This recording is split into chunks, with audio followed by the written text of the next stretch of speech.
Recording is in progress. We are recording this just as an FYI, and we'll send this out to everybody when we are done compiling the recording. So you can all go back and review it as needed.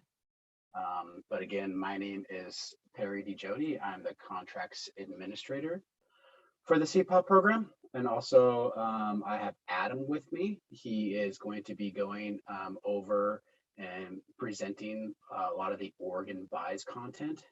Adam is with the OregonBuys, I would say organization, but he's familiar with the OregonBuys system, and he's going to help us walk us through the system that will be not hosting, but it will be the housing of our RFGP that is coming up and will be issued on March 21st. So that is Monday, it will be issued.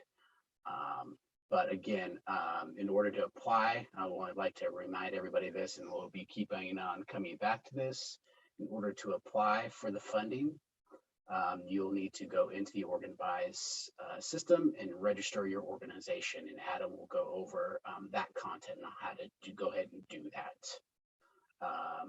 Again, this is put on by the OHA Community Partner Outreach Program, and we do have a few regional outreach coordinators and program-specific HOP members on this webinar that can help answer any of the detailed questions that we have at the end of this.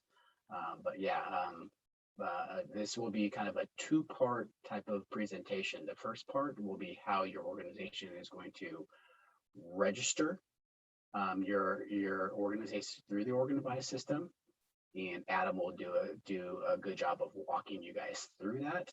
We're going to be talking about how to locate the bid solicitation. The bid solicitation is actually a number you're going to have to put into the system to actually access the RFGP. We're going to talk a little bit about important OregonBuys resources, because there's a lot of resources out there for you to use. There'll be documents for you to use to help you navigate the system. There'll be, I think we've added a few YouTube tutorials that other organizations have put together that you can help walk through and understand. We're going to answer questions regarding the OregonBuys system. Then we'll go into a little bit about the funding opportunity that will be posted on March 21st for community partners to apply for. Then we'll answer some questions regarding that. Then we'll let you go and enjoy your Friday. So that's kind of our agenda for today. And I think with that, Adam, why don't you go ahead and take it away. All right, thanks so much. Big thank you to Juliana and Perry. Adam, can you give me a second? Yep. Sorry, Perry forgot to mention, we are offering interpretation services. There is interpretation services offered in Spanish and Vietnamese. Unfortunately, Vietnamese wasn't a Zoom language option. So if you need interpretation for Vietnamese, it is in Portuguese, the option. Thank you. Adam, back to you. Yeah, no problem. I just wanted to say thank you to the DHS OHA staff for really helping everybody with this opportunity and getting used to the OregonBuys system. Both ODOT and DHS OHA have been wonderful to work with in the project and are really looking out for their suppliers and their nonprofit communities. So it's just been great to work with. My name is Adam Helvey. I work with DAS Procurement Services. I've been there over a decade. I did a lot of outreach with Orphan, our previous system that is now archived, that you can still go to, find old documents and old solicitations, all that kind of stuff. But it is not the current system. OregonBuys was put into place. The legislation wanted everybody to have the ability to be able to view spend from the state, from every agency. So we'll see how that goes, but it's also going to provide us opportunity to leverage some good, deals for the state in terms of pricing, and then also kind of see what we need, like some of our needs in terms of purchasing from agency to agency or enterprise-wide. I help manage the Oregon Cooperative Program, which allows nonprofits and local municipalities to purchase off state contracts and also to post notices in the system. I also work with supplier outreach. I am the current agency liaison for the OregonBuys project. So we're kind of a team of 7 to 10 people in and out that work on this project for implementing. We have about a little over a year left until this project is completely done and all the agencies are fully implemented into it. So we're looking forward to that date. And there's a lot of growing pains because it's a brand new system, lots of different terminology, lots more functionality, but it is a really good system. We're just working through all the challenges of implementing this new process. If I could get you guys to stop sharing, I will share my screen. Work to get started here. So I'm going to walk you guys through a live demo of the system, and this is new to me. Since I've started my new role with implementing the project, I have not been on this part of the system, but I did learn it so I could help. We want to help support. I did want to give a reminder that Perry and Lillian did remind us that we do not have guides translated in other languages. That's not acceptable. So we are working on that process of getting the 4 most important guides in terms of registration and all that kind of stuff translated in the 9 most common languages in Oregon. So hopefully that will be done in the coming weeks. And right now up on my screen, you should see the OregonBuys page. I've got 2 different versions up right now that I'm going to toggle between. This one is OregonBuys and this one's OregonBuys training. It's my opportunity in a training system that I don't mess anything up in the live system. But first, I wanted to show you the main OregonBuys page so we can kind of get familiar with what you're going to see when you just first click on it. I do want to bring attention to 2 things. So one, I want to tell you the difference of use in the system and the 2 sides of the system. So much like in ORPN, there were 2 sides of the system. There was the supplier and notification side, and that's what we're going to be talking about today. You're coming in as a supplier, so don't be turned off by the fact that a lot of the stuff will show you as like a supplier seller in the system. That whole side is all about response. It's responding to bids, it's responding to opportunities. It's about selecting things that are relevant to your organization so that you can be connected with opportunities that are relevant to you. And then there's the purchasing side. Now, you as a nonprofit are slightly different than some of the organizations. So businesses can only go on the supplier side, and some agencies can only do the buying side, but you can do both. So for this purpose, you're able to go on and respond to grants and notices. And then if your nonprofit has the desire to look into the Oregon Cooperative Program, like you guys do have some sort of purchasing authority where you need to purchase supplies or products or anything like that, you can reach out to me and my partner, Kelly Stevens, with the ORCAP program. You can come in to that organization. There's some qualification criteria that you have to obviously meet, and then you'd be able to both purchase off state contracts that are up in the system, and then also post notices if you needed to as well. A lot of you may not have that need. So today we're primarily focused on the state supplier side, where we're responding to bids and notifications. So like I said, this is a live site, and one of the key features to it that's new is that you do not have to have login information to just simply go on the site and search for things, which is what the legislators wanted. They wanted, public to be able to search, and legislatures, everybody to be able to find information. So right now, currently, in the search bar up here at the top, you can select bid solicitation, which that's going to be the opportunities, the things to respond to, or you can select blankets, and that's where it's a completely brand new term. They're called master blankets, but all that really means is a completed contract or a price agreement in the system. So, if we want to search, we can search in here with a general word search, or we can click on the advanced search, and it'll bring up another search box where it's saying, okay, what are we talking about still? And if we're still doing, blankets, we can select that.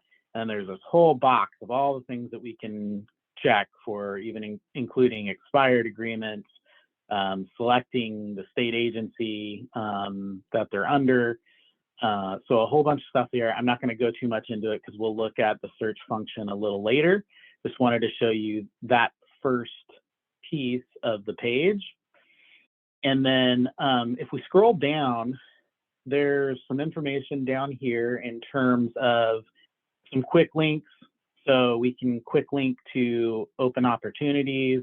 And when we click on that, we're going to see kind of all the open bids, which not a lot of people are going to want to go to just kind of look and see everything that's possibly in there. It's a lot right now, and that's only going to be more. We generally have several hundreds of opportunities in there, but not all the state agencies have started using the system, so we're still kind of ramping up. So we'll go back to the main page, and for some reason it takes us to the bottom of the page. So I'm going to go to the top, scroll back down. There's a complete registration, which, if we're halfway through our registration on the supplier side, of you guys doing it, we can click on here and use our vendor ID and get back into the system. Active blankets, it's just, a more search criteria for the other side, which is price agreements and completed contracts. And then we have our contacts for help. And this one right here, the supplier one, for the purpose that we're using today, would be our outreach. So they're helping businesses and nonprofits and local governments get into the system as a supplier. Now, the one tricky thing with this is our third-party Periscope Holdings company, and they're not always privy to kind of the roles that some organizations play. So if you just tell them you're with a nonprofit, they might send you to DHS or the ORCAP help desk because they're thinking, oh, you'd be a ORCAP member, you're looking to purchase, we're going to get you over to our ORCAP help desk. But when in actuality, you want to make it clear to them that I'm looking for opportunities, we want to respond to a RFA or whatever that purpose is, so that they keep you right there and help you with your supplier registration. And like I said, this is going to be for everybody. Like even, Multnomah County needs to have a supplier registration because anybody having a contract with another state of Oregon agency will have to be on that side of the system. So they're familiar with it. They just sometimes will get mixed up on some of the agencies that have dual roles. So that's really all I wanted to show you. Down here, just more punch outs to other programs that are related to DAS procurement services and purchasing. So Oregon Forward, the QRF program, formerly QRF program, ORPN. There's our supplier resources page for OregonBuys. And if we click on that, it'll take us to the page that Liliana was referring to, where there are guides. And we're hoping to have a crosswalk up here pretty soon of terminology crosswalk. So I'm going to leave that part. And I think we're good to go now. So I'm going to switch back over to the training section. This is just for the purpose so I don't mess anything up in the system. And we're going to go ahead and click on register. So we're ready to do this portion, get our organization in the system.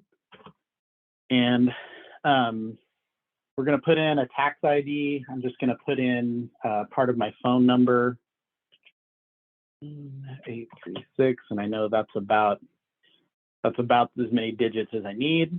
we're going to say that our company name is Adams Nonprofit.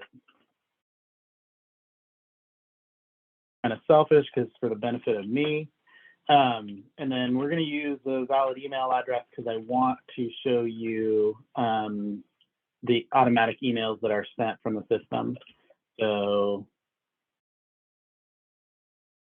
we'll put in my real email here. And so we filled out all the criteria and we're just going to hit register.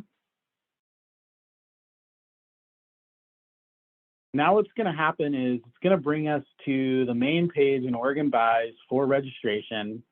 And while we're waiting for the email to be sent, which actually it already was sent, so I'm gonna bring this email over to you so you can see it. So when you hit that complete registration button or completing that part of the process, it will send you a do not reply email. It's going to have the name, your registered vendor number. Try to blow this up a little bit too so you can see it a little better. And then it'll have the email associated with it. Now, this is just showing you that the registration's in and gives you some information. So it doesn't, you'll see that there's no temporary password or anything. We haven't finished our registration. If you were to close your registration and then you needed to get back in, that's where we could go to that front page where it says supplier. See if I can pull it up again real quick. We'll go to the live site here, and down here there's the complete registration. So if we click that up, it'll ask for the supplier ID and the email address, and we have both of those because we just got that email. So that's where, you know, you don't have login information, you can pop back and do that. So that's all we need from that email. I will let you know that, like many other automated emails that come from companies, whatever system you're using might flag this as a spam. So if you know how to kind of preemptively put in that this is a safe, like the OregonBuys.gov is a safe email domain to send from, then great. If you don't, you may just have to look in your spam folder for the first one and then, flag it as safe. We're going to click out of that. And so now here we're at the next step of the registration. And the first thing I want you to notice is that this system is kind of a tab system. So we're progressing through the end of this tab from left to right. And the next step after we're done, or after we're done with this page, will be here and so forth. And a lot of the components in OregonBuys are just like that. So also, anything with an asterisk has to be filled out, and everything that doesn't have it doesn't have to be filled out. So that's how we know, kind of get through the process as much as we can. So you've got your company name and your vendor legal name, which you'll have to look into see, how you're supposed to be set up compared to your, W-9 and all that. But we're going to move down and see that we do have to put in a mailing address. So I'm going to put in our street address for my office, and I'm going to put in Salem, Oregon, 97301. And I don't have to do the county. I do have to put in a phone number. I'm going to do my company cell, and we'll see that the pieces that I've already filled in are automatically populated. The next section is an optional, but because the system allows for not only EIN numbers, but also social security numbers, if you have a business that's filing with or starting it because their business is under their social security number or something like that, then they can click it over here. It doesn't really change anything. It just labels in the system what you're using. We don't have to put any of this information, so I'm not going to. And then also down here, this is, would you like to be registered as an emergency supplier in case of an emergency? And there are suppliers that provide services to Oregon when there are emergency situations, and that's great to be able to fill out. We do not, so we're not going to. Now we're to the bottom of the page, and we have to click Save and Continue and we want to save as much as possible, because just like any other online piece, it's going to time out if we spend too much time, and we don't want to lose our work. So we're going to hit save and continue.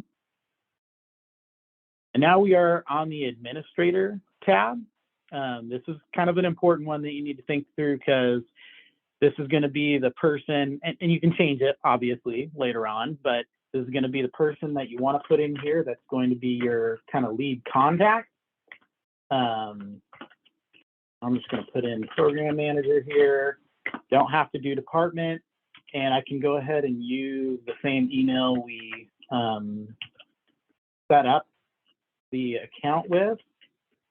And just knowing that when we set up that account, that email is the one that's going to get the notifications. So this system is set up to help connect suppliers with relevant opportunities. So based on everything that you put in there, it's going to send notifications that are relevant. So that's why we want to take the time at a later part. We're going to go under the community commodity service codes, and we're going to try to put those in as best as we can so we can get relevant opportunities. You may get a business come to you. I certainly do and did with Orpin, where they will complain that saying the system stinks because I just get a flood of emails, or I get no emails. And that really has to do with how you've done your registration. So if you or another business needs help with that, that supplier help desk is there to help you go through and find commodity codes and navigate it. And then if you can't, or you need other help than that, Kelly and I can do that. We help suppliers and, you know, your communities as well. So we're there to help it as well. And then we're just going to finish out putting our same phone number information. We're going to select an ID. So far, everything that I've done, I seem to like to put in something close to the email, but you're not going to use your email. I don't think it'll take the and sign. I don't believe it will, but it will also make you, select something. What is your favorite food? What city were you born in? Father's middle name. I've got a really easy, my father's middle name was Barney, which is, oops, getting calls, so I had to send that to voicemail. Okay, so now I'm going to hit save and continue. We're going to move to the address tab. Oh, it reminded me that that email is already in the system. So I'm not sure why it did that, because we just set it up with this. So maybe that does have to be a different email.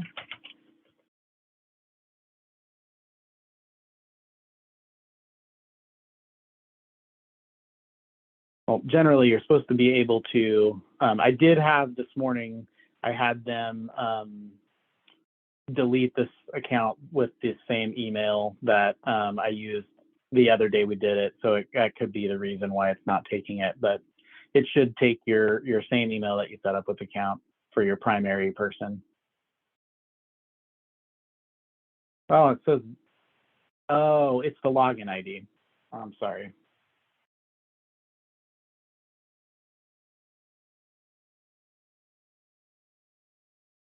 So it's probably because even the deleted ones from the system are, just try it with nothing but my first and last name together. See if it likes that. There we go. Okay, so it did, if we go back to the tab that we were just on, just to kind of review, it did take the same email that we had. It just had a problem with that user ID. So it keeps track of all user IDs and doesn't allow repeats. So we're going to toggle back to the address tab.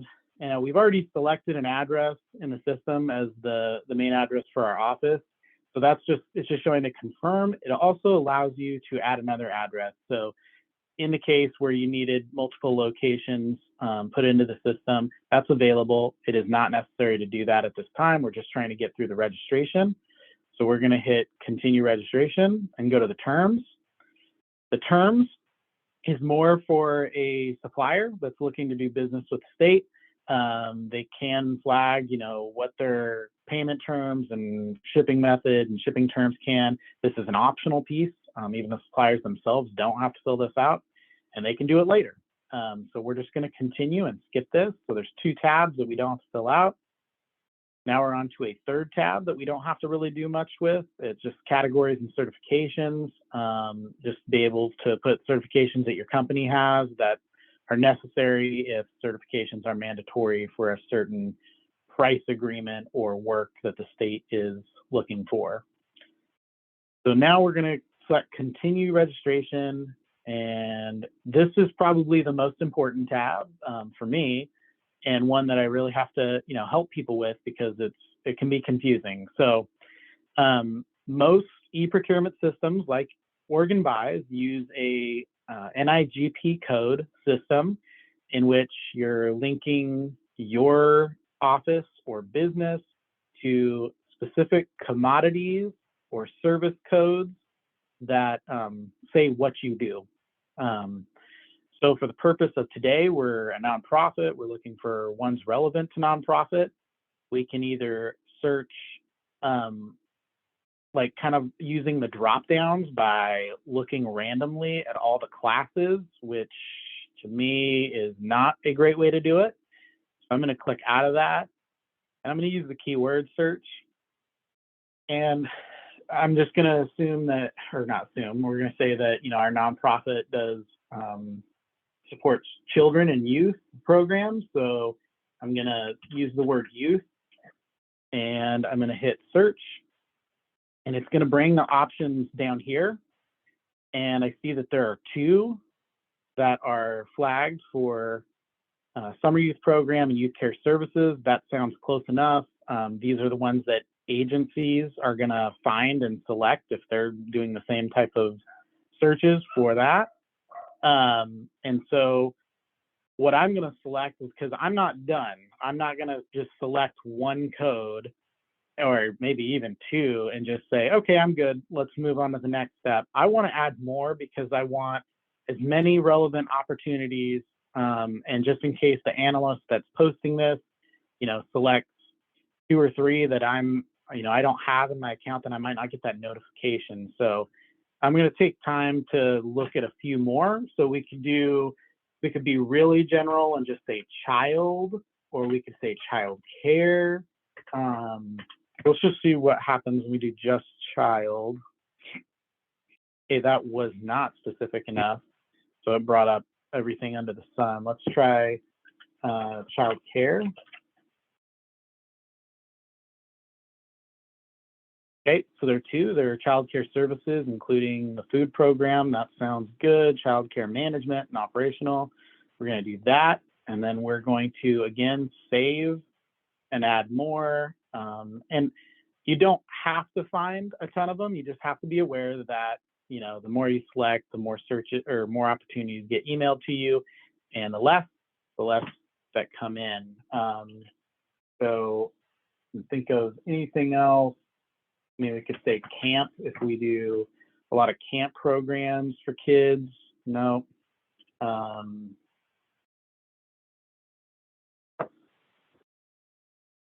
No. So some of these are going to be misses, and this is just the kind of the process that we go through. I did pull up back in the Orpin days. I absolutely hated the Orpin search system for this, so I used this one. I just Googled NIGP codes, and I found that Washington, D.C. had a kind of a comprehensive search. It's pretty similar to what we're doing in OregonBuys, so I think the OregonBuys one is good, but this is another one that you kind of look through if you wanted, or if you wanted to check to see if OregonBuys is not finding all the ones that that you're looking for. And sometimes we have to, so there's the 2 that we selected. They're in the 952 series. And if we notice, one thing we could do too is we could use, let's see here, if we get back out, we could scroll down to like the 952 series, because we saw that the first 3 digits there were 952. look and you see here's human services, right? So we could select human services, and then now look, we've got all this type of stuff under human services, and there's actually 77, and it shows us the first 25. So this can be helpful if you know what the class that you're wanting to choose. So if we do, let's see, we've got babysitting and nanny services, do with child or children. So we're going to select a couple more that we didn't have, and then I'm feeling pretty good. We got 7 right now. We'll do daycare, and then we're just going to hit save and continue registration. So now if we go back to our commodity code services, we see them all there saved and what date we added them, and then we can go back and edit that at any time. But now we're on our summary page. We're at the final step for this first registration piece, and we just kind of get to go over everything that we did. Look over the company information, which is a tab, the user information, which is administrator, address information, commodity codes, terms, all that. And now all we have to do is complete registration. And once we do that, all that happens is it goes away and then says, thank you for the registration. Your registration will be emailed to you. For more questions, here's the supplier help desk again. And so I'm gonna select OK. And now it just kicks me out. I'm back out, and I did get an email. So I'm gonna go ahead and pull up that email for you. It's going to tell me, thank you for registering, and the train version. It won't say train for you. Your account's been activated, and below you'll find your train password. So OregonBuys passwords are very, very unique. And if you're going to use the method when you sign in of copying and pasting, sometimes it won't work because if you just select a little bit too much where it takes a blank space. So what we're going to do, I'm actually just going to type this in, and I've got 2 monitors, so you won't see it, but on the left. But I do remember that our username was just first and last name with no dots in there. And then this one is ZI 0PU7 lowercase y, uppercase y, S, and sign. We'll take a look, make sure it looks just like that, and we'll log in. Okay, now I'm in, and it's going to immediately say, let's get rid of that ridiculous password. We're going to create a password. I'll do that because you guys will select your own password, so you don't need to know that. We're going to hit submit. Oh no, and my system, my browser put in an automatically one setup that was already saved. So now I have to do that one from the email that I just put in. 7YYS @ Gonna make you do a number and a special character. Now I'm in. Okay, so now we have created our account, and the things that you're going to see on your dashboard are things that there's no information under because you don't have a contract with the state and there's nothing to put in. This is all about vendor performance, POs, invoices, stuff that suppliers are going to do with us, with the state. The one thing that we can do is we can go up here and go to my account, and then it'll show us, here's my account and all the things that we put in. So now we are ready to search in the system and take a look at opportunities. I did forget, I didn't find out. I'm going to send it to Perry and Liliana after this webinar, the process for adding users, which I know you'll want to do. But at the very least, if you want to add users, or if somebody wants to be a user on the account, you can call the supplier help desk and they can help navigate you to getting on the account. Excuse me. So I'll pause right there before looking at opportunities. Do you guys want to see are there questions that people have been putting in? Yeah, I have questions. And then for time purposes, probably 5 more minutes. Is that okay? Yeah, sure.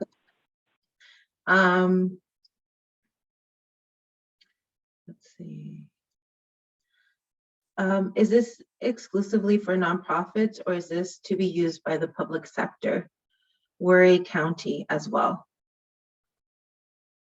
Yeah, so the system, both sides of it can be for like a county or a city, but many of the counties and cities will have to have a supplier just like yours, because you have to have it in order to do business with the state. So like if you're just doing a contract with DHS and Multnomah County, Multnomah County's got to be in there as a supplier so that DHS can find them and do a contract. The public will not have login IDs unless they want to create like a supplier account with their social.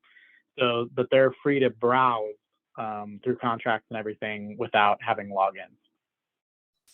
Can you have multiple accounts with the same tax ID, for example, counties and multiple departments needing access?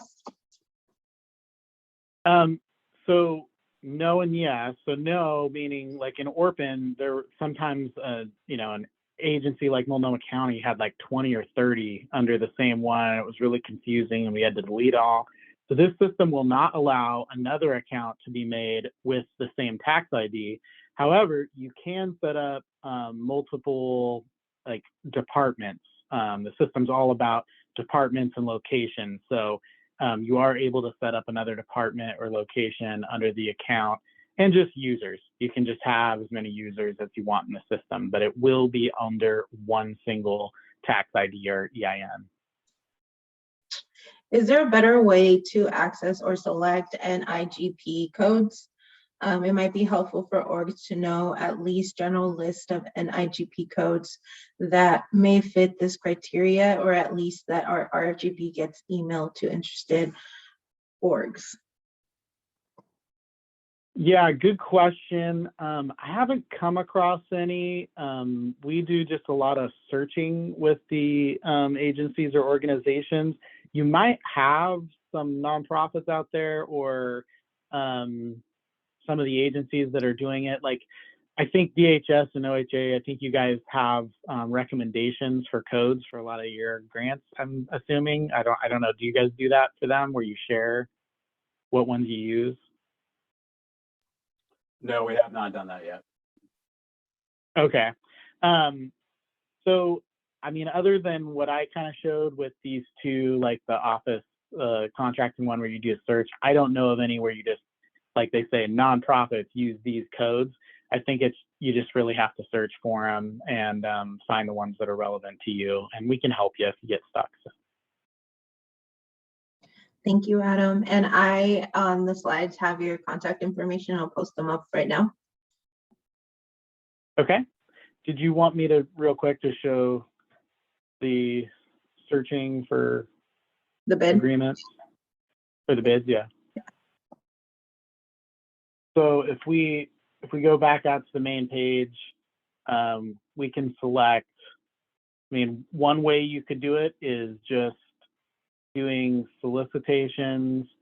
We could do advanced search, which just came down, and if we could just select Department of Human Services, which is DHS, and we could select or submit, and now we can see that there's 38 here, so we can kind of go through and look, and then here's the description of what they are. So if it's grant opportunity or whatever, it's going to be labeled right here, and then we would just click on the blue link to see that opportunity and the information. Again, they're going to have tabs here for some of them. This one does not. And then it just has documents that you can download. So here's the PDF that we could download. And then it should have a contact. which this one does not. I kind of chose a not as good option here. But let's see if we can just real quick find striking out there. And it could be because we're not logged in, that it doesn't give us to. I might have logged us out. So, but anyway, that's the way you look. And obviously with the advanced search, there's tons of different things that you can search for.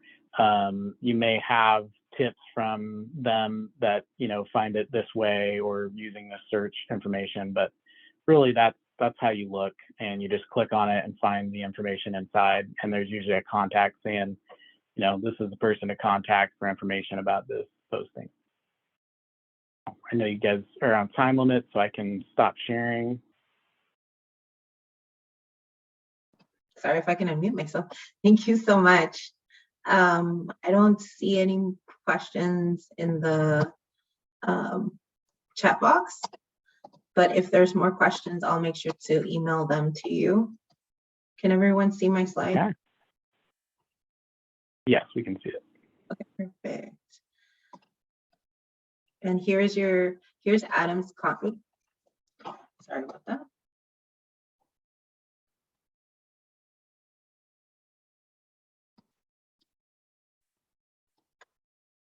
Here's Adam's contact information with his colleague Kelly. I'll make sure to send this out to everyone. I see one last question. Oh, thank you. Thank you so much. And thank you for all the support, Adam. That was a comment in the chat box. Awesome. Well, thank you so much for having me, and you guys have a great weekend, and let us know if we can help. Thank you, Adam. All right, Perry, I'm gonna pass it to you. Thanks, Liliana. All right, so let's go over the RFGP, the request for grant proposal, some of the basics around that. Again, I'll remind everybody, like I reminded the last informational session, if I can't answer your question, please go and review the RFGP because it has a lot of content and a lot of eligibility type of information within it. The RFGP is open competitive, meaning that it is not a direct solicitation from our organization. It is open competitive, and all answers and questions need to be processed through the RFGP question and answer process.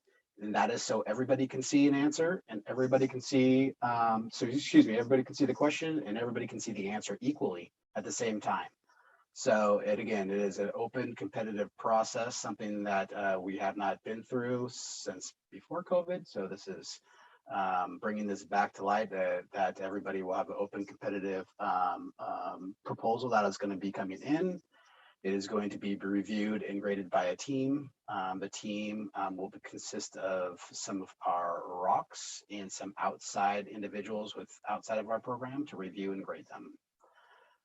The basic idea around the RFGP is to help our citizen waived medical members who are 19 to 25. And 25 and older who are currently have limited OHP benefits, and they will soon have full benefits for the Healthier Oregon program starting July 1st. Because of the way the system will be set up, we have COWA members that currently have limited medical.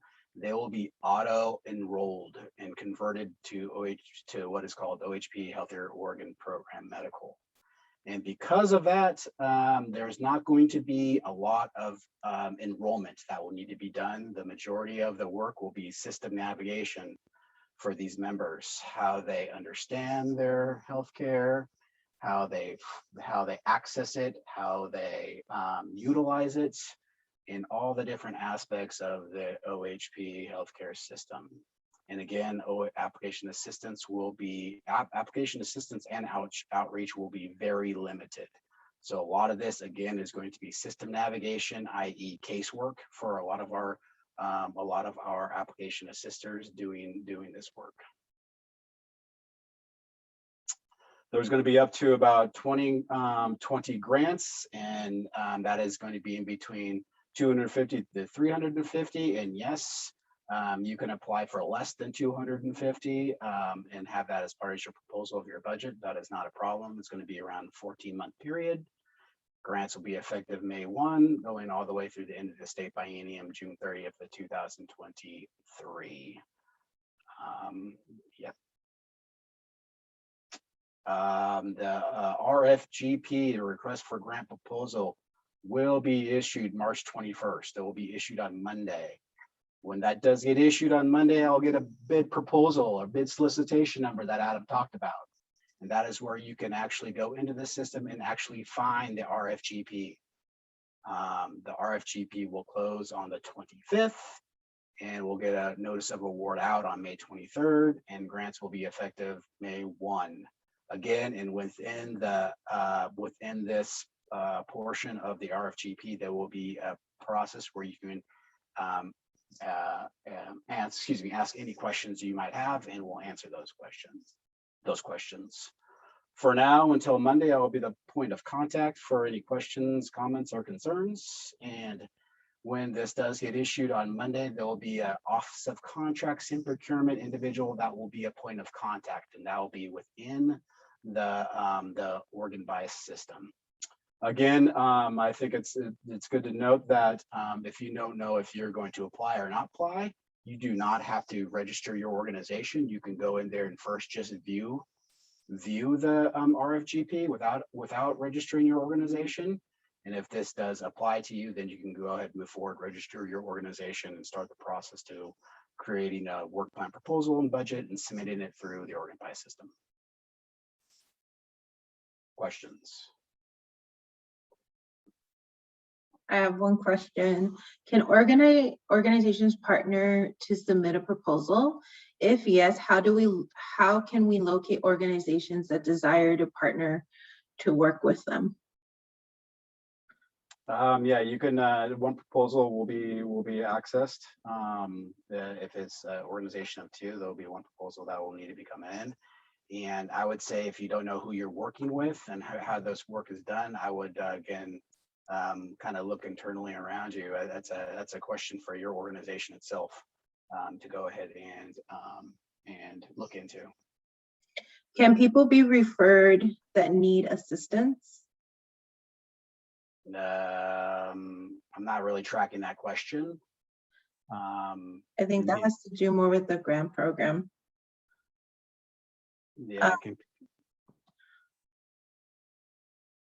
Yeah, I guess they can be referred to if they need assistance.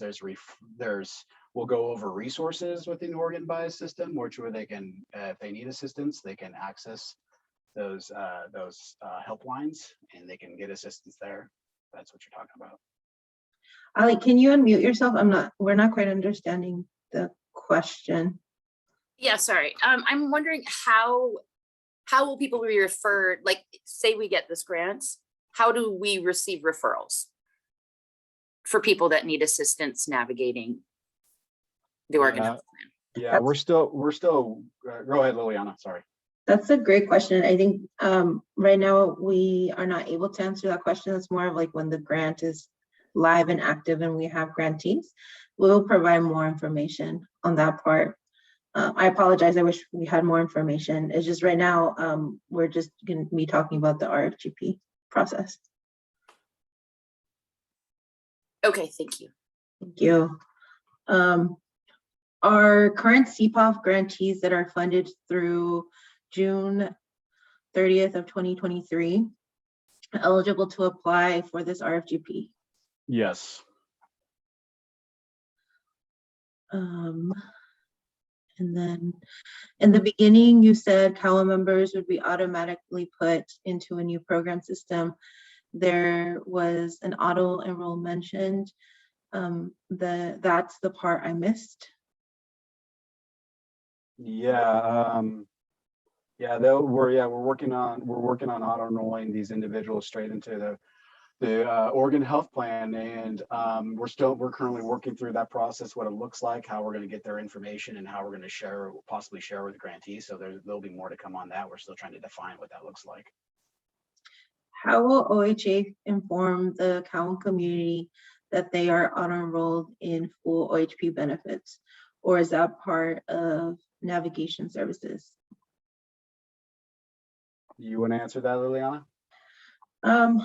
And I don't know if I know Maria isn't on today, but a lot of those questions we'll answer after after the RFGB process and we have grantees. That's something more related to the actual grant program. So we're not able to answer with complete detail.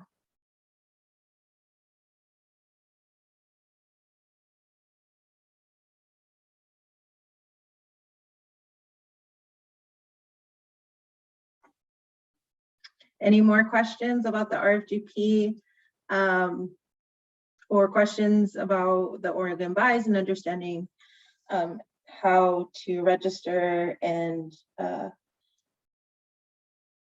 to register to the OregonBuys system, or any questions for Adam, please let us know. This is the time to ask questions.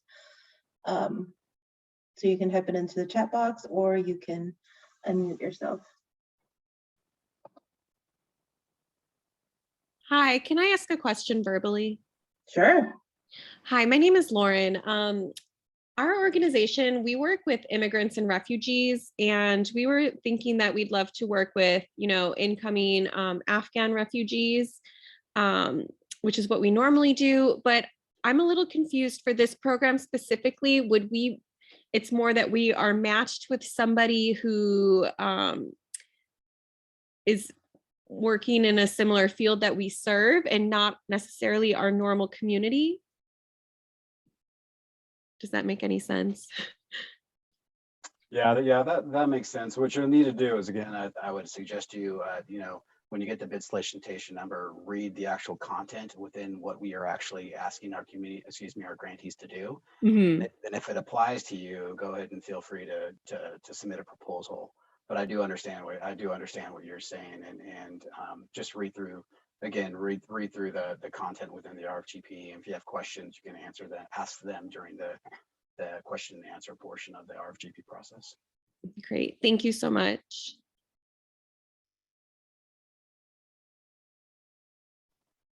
Any other questions or comments? Please feel free to ask, unmute yourself. Anything you would like to share with us, this is a time for you all. I have a question. If you guys can hear me. Yeah. Yeah, thank you. Sorry, sometimes my mic doesn't work. After we hypothetically submit our proposal, and then between that time that you guys get it and start making decisions on, who you're going to award grants to, is there going to be any opportunity to speak with the, kind of program managers, the grant managers on the side of OHA to discuss in more detail the grant outcomes, things you're going to be tracking, so that we can learn more about that and then ultimately arrive at a decision whether or not this is something that we would accept and participate in? Yeah, that's a good question. I think once you review it, I think you should line out all the questions you have during the question and answer period. Then what we'll do is we'll answer all your questions there. Then we'll get those back out to not only you, but the whole group that has registered themselves within the OregonBuys system. So I would suggest you do that earlier than later during the question and answer period, so we can get those answers to you ASAP, and you can possibly either construct your work plan and your budget or manipulate it, as it sees fit, depending on the answers that we give you. Thank you.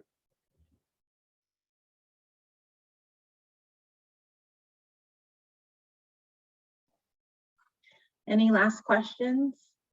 Oh, I see someone unmuted themselves. Hi, this is Deborah. So we are OHP as sisters under the volunteer plan. You're knowing what that is. Would we, under that status as volunteer person, would we continue to or be able to navigate these systems for people if we did not want to apply for the funding? Yeah, if I'm understanding you, yeah, if you're a volunteer organization right now and And if you don't want to apply for this, you don't have to, and you can just obviously continue with being a volunteer organization. Okay, and so, yeah, okay, just wanted to verify that. Thank Yeah. you. Yeah, no problem.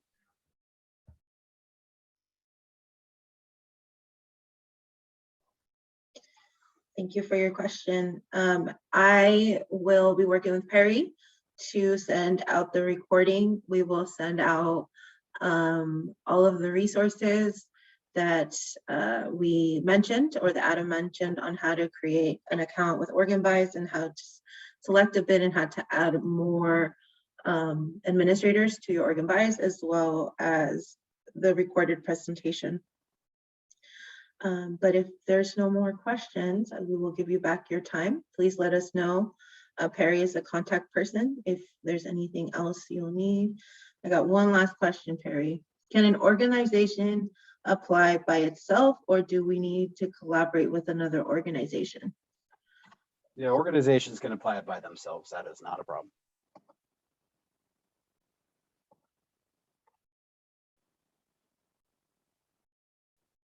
All right, well, thank you everyone for being here. Perry is your point of contact, so if you have any more questions, please connect with Perry. And again, we will be sending an email to follow up with all the information provided today.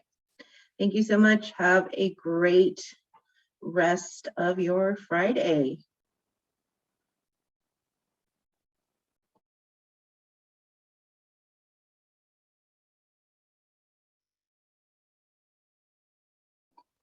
There's a lot of thank yous, Perry. Thank you for being here.